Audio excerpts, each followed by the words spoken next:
Hey guys, and welcome to another episode. Today in this video, I'm going to show you how to install coilovers on your car. I've been counting down the days to install these things, and guess what? That day is finally here. I'm going to be installing these BC Type BR racing coilovers on my car. Once I put these on my car, I can adjust the ride height, the dampening, and the rebound all on the shock. And yeah, I can basically go to town and go to whatever setting I want. So either if I want to get the car slammed to the ground and basically scraping, I can do that with this kit. Or if I want to have it basically to a stock ride height, but adjustable, I can do that too. And all that is possible with these coilovers. So the difference between these coilovers and the springs and shocks that I have on the car right now is it's a little bit different. The ones that are on the car right now are not adjustable by any means. It's you slap it on the car and that's it. With this setup, I can change how high I want the car to ride on the ground.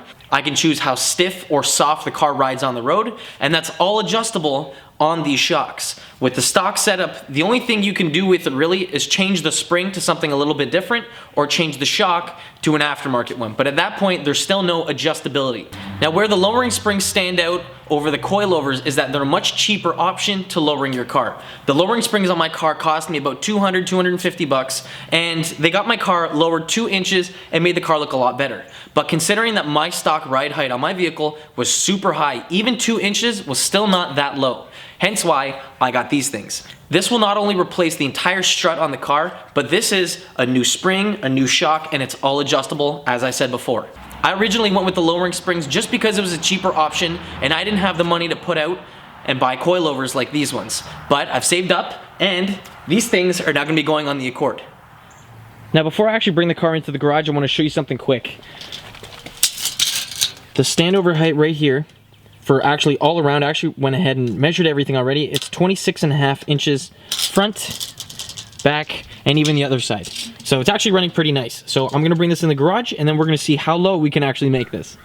All right, so I've got the car jacked in the air and I've got both the front and rear wheels off. And this is what we're gonna be installing on the car. And if we come down here, you can take a look at the stock strut and spring that's behind there that we need to remove. With the wheel off the car, we can move down into the wheel well and we can inspect everything. If you take a look behind the top part of the upper control arm, we can see that we've got our spring and our strut, and this is what we need to remove in order to install our new coilover system. The first thing that we're going to remove is the little bracket right here that's attached to the strut for the wheel speed sensor. It's held in by a 10mm screw, and all you need is a socket and an impact gun to take it off. Then move a little bit down to the bottom of the strut where you're going to have a bolt that's clamping in this fork that goes over the axle to the strut itself. It's held in by a 14mm bolt, and you need to remove that so we can take the strut out of this fork. With that bolt removed at the top of the fork, we need to move down to the bottom of the fork and remove the bolt that goes through the lower control arm and the fork. With that removed, we can push the fork down and give us a little bit more room, so when we take out the strut, it's going to have a lot more clearance for us to work with. To take it out, you're going to need a 17mm wrench and a 17mm socket to hold the nut from spinning when you use an impact gun or a wrench. With that bolt removed, we then need to go up into the engine bay and we need to remove a couple bolts that are holding the strut bar onto the tower. There's going to be 3 bolts holding that in, and then after that there's going to be 3 additional bolts that are holding the strut up onto the tower that we need to loosen. So remove those strut tower bolts from both sides and then set the strut bar aside. At that point, you can then grab an impact gun with the appropriate 14mm socket and loosen up each one of these nuts so that the shock is free. Once you loosen up those 3 bolts that are attached to the top of the tower in the engine bay, you then should be able to move around the strut. Now, if you can't, that means you don't have enough clearance yet to get access to it. My suggestion at that point would be to remove one of the lower ball joints. So say one of them right there. If you remove that, the entire lower control arm here will swing down and give you plenty of room to work with. But it's actually funny because right now, I'm actually going to be installing a passenger side axle while I'm at it. I don't know how well the camera is actually going to be picking it up, but there's grease that's flinging all around here because the boot right there is torn. All that grease is coming from the CV boot, and it's actually pretty cheap to replace the entire thing. That part that I'm going to be replacing, the entire axle, cost me $60 to change. So while I'm at it, I'm going to be replacing that. Now your job hopefully isn't going to be as extensive as mine, but for now, I've got to remove this axle nut right here, and then I'm going to have to remove the braking system. Now right now, you should have enough room to remove the strut from the car. Now, if you don't, I'm going to go through it a little bit further because I've got to actually take apart a lot of components to change the axle. So while I'm at it, I'm going to be removing the center nut that's holding the axle to the hub. I'm going to be taking that out. I've got to remove the brake caliper from the knuckle. I've got to remove the 2 screws that are holding the brake rotor onto the knuckle as well. Then take the brake rotor off the car. At that point, I should be able to push the axle through the backside of the wheel bearing to take it out. If you still don't have enough room to remove the strut from the car, you either need to remove the top or the lower ball joint bolt so you can take the entire assembly and swing it out of the way. So I disconnected the entire arm right here from the top control arm and the lower control arm. You can see it's just dangling right there. The axle is out of the way. The brake pads and caliper are set aside, and we can see that we still have our strut mounted up here in the middle. Now, to make this a little bit easier, when I was disassembling everything, I installed one of the spring compressors that I use when I lower vehicles using lowering springs, and I attached it on the entire spring. That made it so that the entire length of the strut was shorter. Now, to make your life a little bit easier, if you guys are installing both sides, so say you're doing the fronts, make sure that you do them at the same time. Now, what I mean by that is I already went ahead and installed the coilover on the driver's side. And because the driver's side now is a lot shorter, the sway bar is basically pushing up higher than the passenger side. And because of that, you can't really pry this down to give you a lot of room to remove the coil. So when you're doing this, don't connect the sway bars on both ends until you have both new coilovers installed on the car. Looking back here at the top of the strut, you're going to then need to remove each one of these bolts completely. Now keep in mind that when you take out the last one, the strut is going to be free and it's going to want to fall to the ground. So make sure that when you take 2 of them out, you've got the strut secure in your other hand, and then take out the other nut.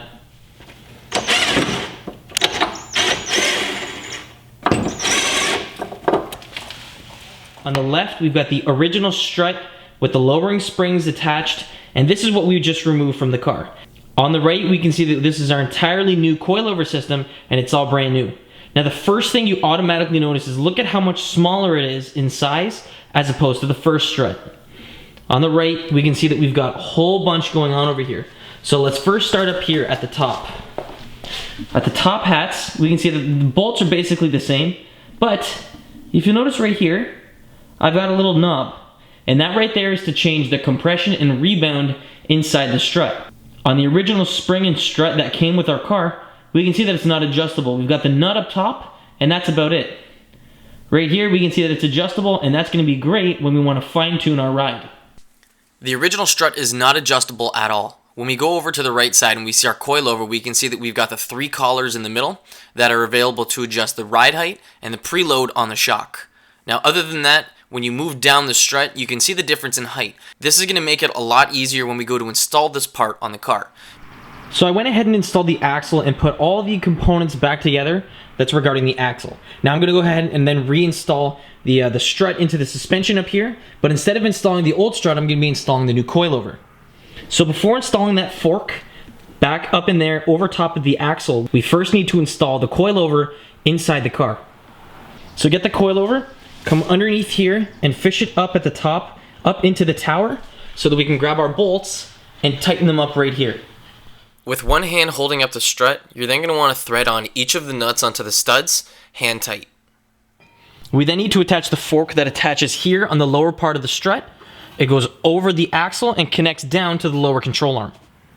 So just grab the fork and try and position it and slide it over the axle and a little bit past the lower control arm down here. And you notice that it should be able to just slide right up into position, and we need to put the bolt on the back side of there to secure it down. Now before I do that, I'm first going to drop this a little bit, put some 3M copper anti-seize on here just to make sure that this steel part does not later fuse to the bottom part of the strut. So just get your little paintbrush and just dab a little bit of the copper anti-seize on the bottom part here. And you're just making sure that it's not going to seize together when rust comes in here and plays as a factor. Grab the fork and slide it up, just like that. Then get your bolt, attach it on the back side of the little fork area, and then tighten it down to make sure that it doesn't move. Now before you snug it down completely, you just want it slightly in there. We're going to need to position this, turn the fork, and allow it to fit over the lower control arm. So straighten up the wheel, And if we come underneath the entire front end, we can see our little fork right here, and it has to slide over the little bushing found right here. From another angle right here, we can see that we need to move that little fork down into this position and then grab our bolt and nut and slide it through. Now to make this happen, we need to push up on the lower control arm about 1.5 inches in order for that bolt to slide through. And we can't really push that down because the strut that we're working on is shorter than the original one. So grab a jack, come under here and push on the lower control arm so that the fork is lined up with the bushing. So just keep pushing up on this a little bit until the bushing is basically level with the fork. And then at this point, we should just be able to push the fork in position by pulling it forward like that, and then aligning it so our bolt will fit through. So feed the bolt through the fork, put the nut on the end of it, and then tighten it up so it's held in place.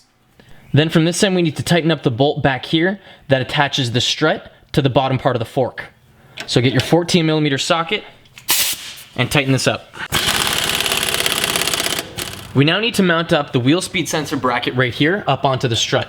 So make sure that little tab goes through there, and then insert the bolt to secure it down. Once it's in there hand tight, grab your ratchet and tighten this up. Once everything down here is installed and secure, do a once over of all the bolts, ball joints, and everything else down here to make sure that everything's properly secured. Now once this is all tightened up, come up here to the top in the engine bay and secure each one of these bolts to make sure that the strut is secured. Once you have both struts installed, you can then reinstall the strut mount up here and then put in each one of the nuts up here to secure it down. You've got 3 on each side on top of the already 3 bolts for the strut to hold it in. Once these 6 nuts are tightened up and secured into place, we're then going to be finished with the front suspension. So if we come to the back of the car, we can see that we've got our brake system right here, we've got our multi-link suspension behind it, and we've got our strut found right here. In order to remove the strut, we need to get access to the 2 bolts that are securing it to the body. Now it's different from car to car where those 2 bolts are. So if we step back and we move to the trunk, most of the time we should be able to find those mounting screws at the top back here. So you should just be able to pull back the interior trim and get access to those bolts. But for the Accord, it's a little bit different. We've got to go from inside the car in the back, and up here we can see that we've got, disregard this, I took this off so I could get back to the rear deck for the audio system. But if we come back here, we can see that we've got our rear tray. And the rear tray has these little clips here for the baby harness. And to the left of it, there should be a little flap. I already took the flap off and removed it, but you need to remove the clips from there. To remove those 2 bolts, you're gonna need a 14mm socket. I've got a wobble extension here so it allows a little bit of play, and a 3/8 ratchet. Now the way that you're gonna get in here and see what's going on is you've got to get your phone. Well, this is at least what I did. I got my phone, I set it to video mode, I turned the light on,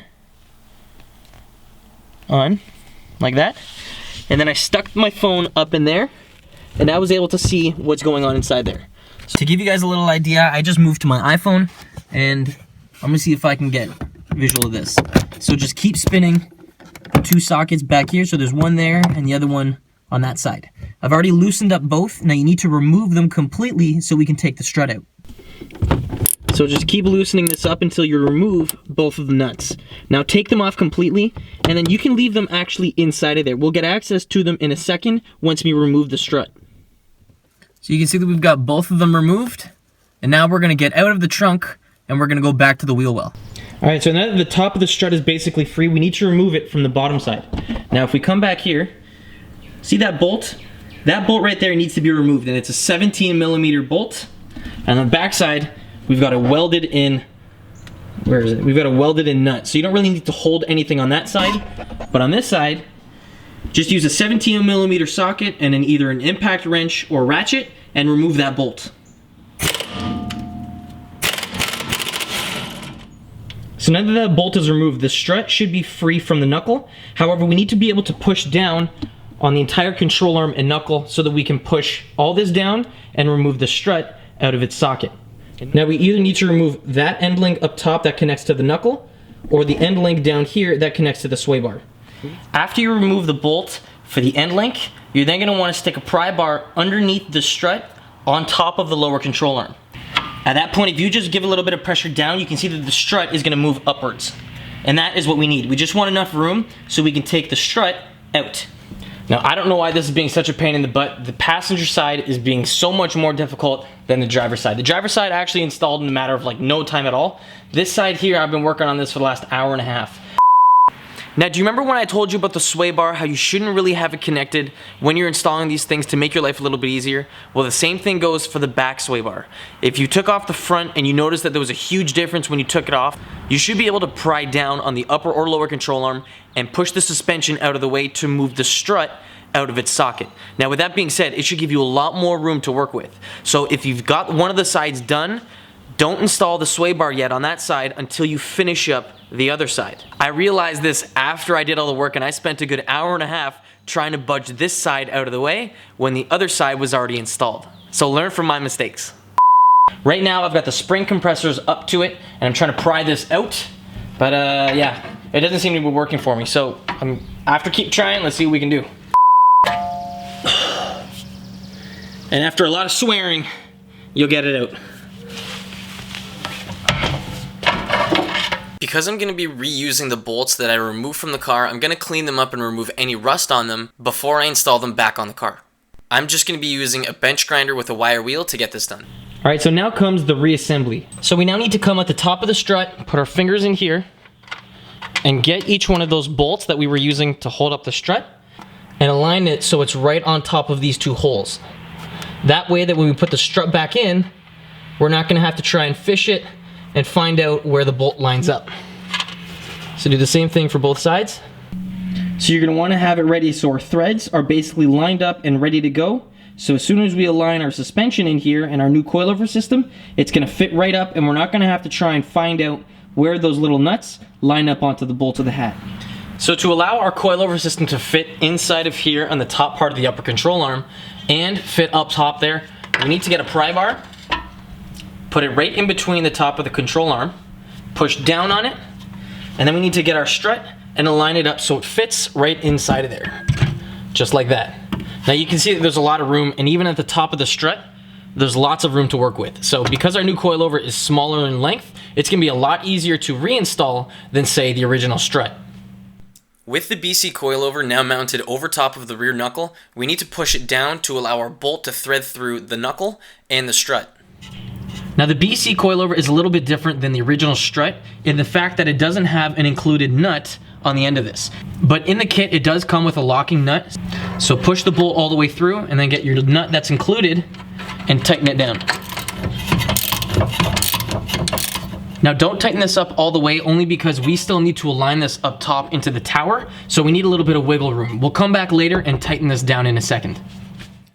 We now need to reinsert the end link into the knuckle. To get this done, we need to raise the knuckle a little bit so that we can align the bolt through the end link and the knuckle. If you have a brake line bracket that needs to be inserted through the end link like I do here, make sure that you install it before tightening up the bolt. Once the end link is in, we now need to move up to the top of the strut and we need to insert those two nuts to hold the coilover into the car.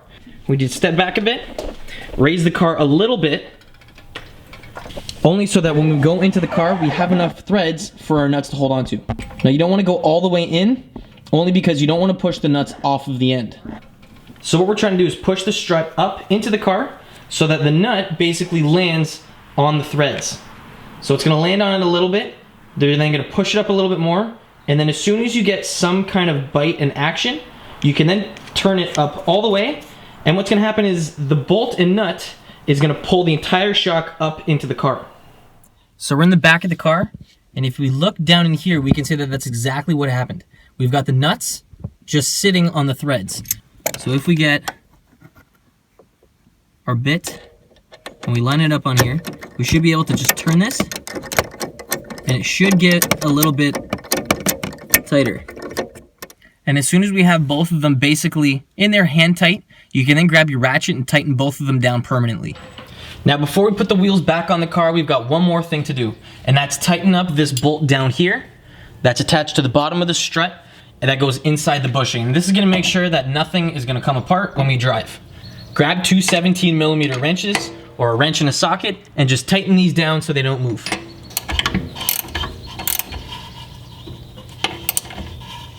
We're almost there, guys. All we have to do next is install the hub-centric ring, mount the wheel on the car, and then install each one of the lug nuts onto the studs.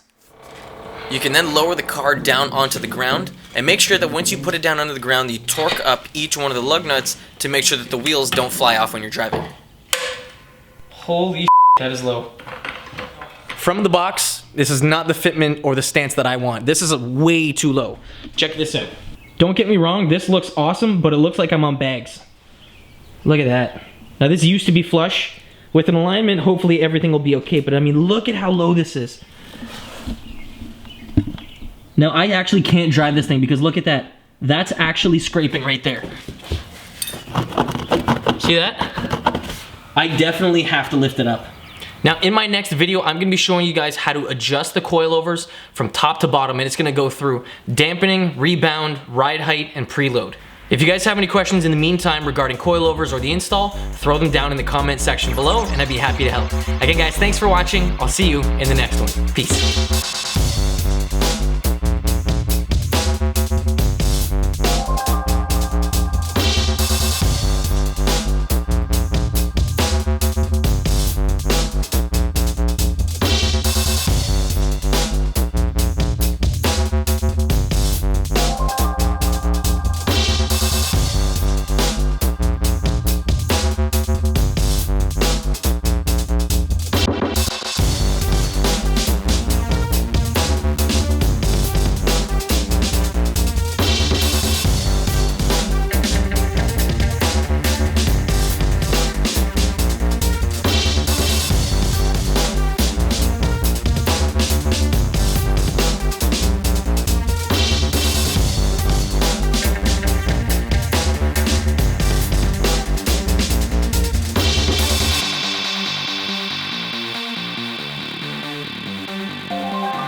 Guys, I don't think the car's low enough. Holy damn.